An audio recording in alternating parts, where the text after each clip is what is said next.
Nagpapatuloy ang News at 1. Hiniling sa Senado ni Senador Jinggoy Estrada na huwag gamitin ang Blue Ribbon Committee para sirain ang reputasyon ng mga politiko. Ineg ito ni Estrada sa pagpapatuloy ng paglilitis kaugnay sa kasong PDAF. Ang detalye, alamin natin mula sa aming kasamang si Sweden Velado mula sa Sandigan Bayan Live. Yes, Kirby, ipinagpatuloy nga ng Sandigan Bayan of 5th Division ang pagdinig sa bail petition nila Senador Jinggoy Estrada at ang itinuturing na utak ng PDAF scam na si Janet Lim Napoles.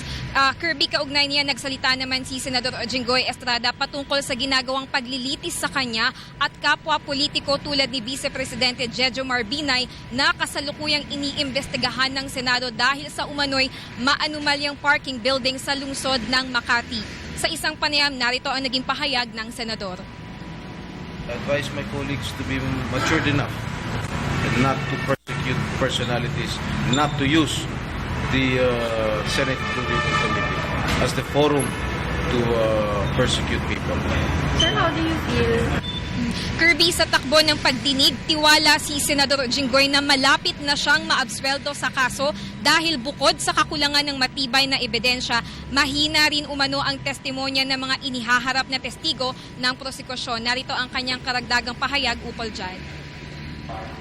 If you will monitor the hearings today or the previous hearings, talagang I'm very confident that I will be acquitted of the charges and I will be granted bail. Dahil wala naman talagang sinasabi itong mga testigo nila na hinarap laban sa akin. Samantala, Kirby, sa isang resolusyon, ibinasura naman ng Sandigan Bayan 1st Division ang kasong graft laban kay Department of Budget and Management Undersecretary Mario Relampagos at ilan pang kapwa akusado nito mula sa DBM. Sa resolusyon, nakasaad sa akusasyon laban kay Relampagos na naglabas siya ng Sub-Allotment Release Order o Sub-ARO. Subalit ayon sa joint motion ng DBM at COA, ang Sub-ARO ay hindi nanggagaling sa DBM. Bagkus nagmumula ito sa Central o Regional Office ng isang ahensya.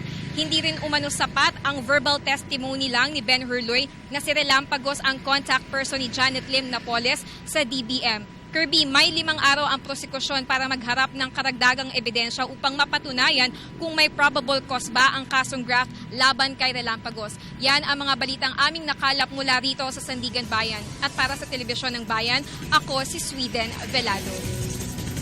Maraming salamat sa iyo, kasamang Sweden.